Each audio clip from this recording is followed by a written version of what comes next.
নমস্কার, কেমন আছেন সবাই? নতুন একটা ব্লগের সাথে সকলকে জানাই স্বাগত। এখন সকাল, আমরা বেরিয়েছি মার্কেটের জন্য। কিছু কেনাকাটার আছে মার্কেটে, সবজি। তো তার জন্য মার্কেটের জন্য আসছি।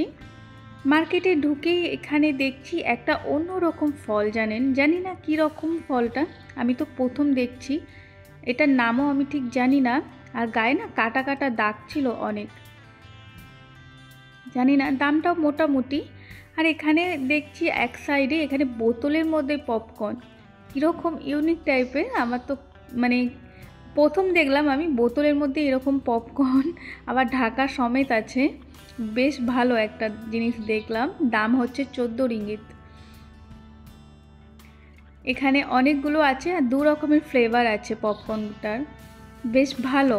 আর জানেন এইটা হচ্ছে খুব ভালো লাগে, এটা অনেক রকমের ফ্লেভার আছে, নারকেল, পান্নান লিভ, বাদাম, বিভিন্ন রকমের ফ্লেভার আছে, চকলেট, কচু, বিভিন্ন রকমের ফ্লেভার আছে। আর এই বিস্কুটটা কিন্তু বেশ ভালো লাগে জানেন। এইটা বেশি পাওয়া যায় চাইনিজ নিউ ইয়ারের সময়। তো আমাদের মার্কেটিং হয়ে গেছে, আমরা এবার বাড়ির দিকে রওনা দেব। আর শনিবারে হচ্ছে মার্কেটে আসছিলাম, তার জন্য ওরা প্যাকেট দেয় না। একটা হচ্ছে গাড়ির মধ্যে ছিল, এবার রেখে নিলাম সব কিছু। আর এইখানে আমি মার্কেটিং করি, সপ্তাহে মার্কেটিংটা। তো বাড়ির মধ্যে চলে আসলাম, চলে আসে একটু ভাবলাম জুস বানাই, কেন আমার হাজব্যান্ড জায়গার ওখানে গেছিলো, জায়গার ওখান থেকে এই ফলগুলো নিয়ে আসছে, আমাদের ওখানে হয়েছে। তো এটা হচ্ছে প্যাশন ফ্রুট, এইটা প্রচণ্ড টক মিষ্টি একটা ভাব, আমার অনেক ভালো লাগে। তো অনেকগুলো ছিল, ভাবলাম একটু জুস বানিয়ে রেখে দিই। এই ফলটা কিন্তু অনেক ভালো লাগে। তো আমি ছাঁকনি দিয়ে ভালো করে ছেঁকে নেব জুসটা। এই ফলটা কিন্তু খুব পছন্দের একটা ফল, আর আমার খুব ভালো লাগে। টক মিষ্টি, টকটা বেশি, আর এই বীজটা যদি কামড়ে খাওয়া হয় আরও টক। আর এইটা হচ্ছে কাটলাম, ভেতরটা কি সুন্দর লাগছে না, বীজ থাকে অনেকটা, কিন্তু বীজগুলো আমি নেব না বলে তার জন্য হচ্ছে ভালো করে ছাঁকনি দিয়ে ছেঁকে নিলাম। এই যে এতগুলো বীজ বেরিয়েছে, দেখুন কতগুলো বীজ। আর এই বীজটাও আমি দেখেছি যখন আমরা কিনি জুসের মধ্যে দেয়। এই যে আমার এতটা হয়েছে জুস, এটা আমি ফ্রোজেন করে রেখে দেব, যখন যে খাবে তো কাপের মধ্যে নিয়ে আর একটু জল, ঠান্ডা জল যে থাকে মিশিয়ে দিলে বেশ ভালো লাগে জানেন। তো আমাদের জুস বানানো হয়ে গেছে, ভাবলাম একটু পরোটা বানাই। তো কি রান্না করব ভাবছিলাম, ভাবলাম একটু আলুর পরোটা বানাই। তো আমি এখানে কেটে নিয়েছি লঙ্কা, টমেটো, পেঁয়াজ, ধনেপাতা, আর এখানে আলু সিদ্ধ করতে রেখে দিয়েছি। আর আমি এখানে মেখে নেব, আটা ময়দা দুটো একসাথে নিয়েছি, দেব শুধু লবণ দিয়ে। এটা ভালো করে আমি আগে মেখে রেখে দেব, মেখে একটু তেলও মাখিয়ে রেখেছি। তো এটা আমি আলাদা করে রেখে দেব। আর এখানে আমি সবটা আগে মশলা করে নেব। তো আমি তেলের মধ্যে পেঁয়াজটা দিয়ে দেব। কারো যদি কালো জিরে থাকে, তেলের মধ্যে কালো জিরেটা দিলে কিন্তু বেশ ভালো লাগে। কালো জিরেটা অবশ্যই যদি থাকে দিও, তো আমার কাছে কালো জিরেটা নেই বলে দিতে পাইনি। তো আমি এখানে পেঁয়াজ, টমেটো, লঙ্কা এটা দিয়েছি, ভালো করে এটা মিশিয়ে নেব। আর এদিকে আমি রেখেছি মশলা, আদা রসুনের পেস্ট, ধনে গুঁড়ো, জিরে গুঁড়ো, লঙ্কা গুঁড়ো, আর সামান্য নুন আর চিনি মিশিয়েছি, আর একটু সামান্য হলুদও দিয়েছি।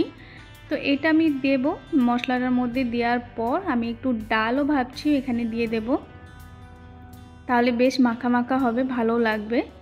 এই যে ডালটা আমি ধুয়ে এর মধ্যে দিয়েছি, ডালটা একটু সিদ্ধ হতে দেব। ডালটা বেশ সিদ্ধ হয়ে গেছে, হালকা এখানে একটু বাকি আছে, তার মধ্যে আমি আলুটা দিয়ে দিলাম। আলুটা দিয়ে আমি ভালো করে এটা মিশিয়ে নেব ডালটার মধ্যে।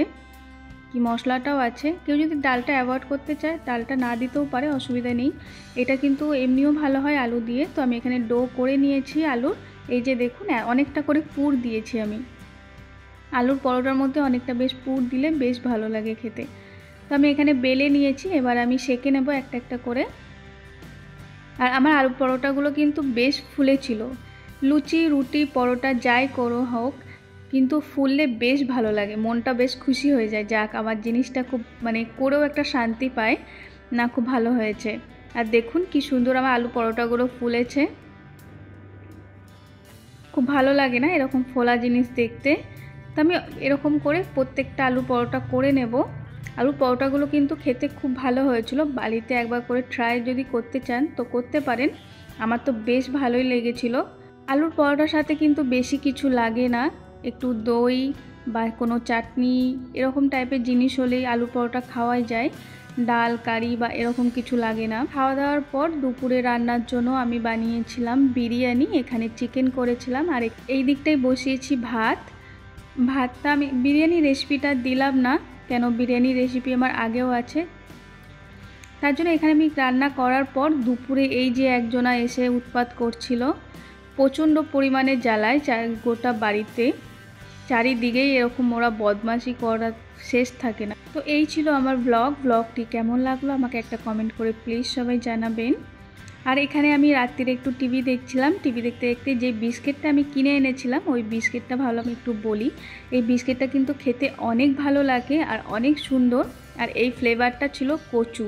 আজকে ছিল আমার এই ব্লগটি, কেমন লাগলো আমার কমেন্ট বক্সে একটু প্লিজ জানাবেন। সবাই ভালো থাকবেন, সুস্থ থাকবেন, সাবধানে থাকবেন। নেক্সট ভিডিও নিয়ে আবার আসবো। আজকের মতন বাই।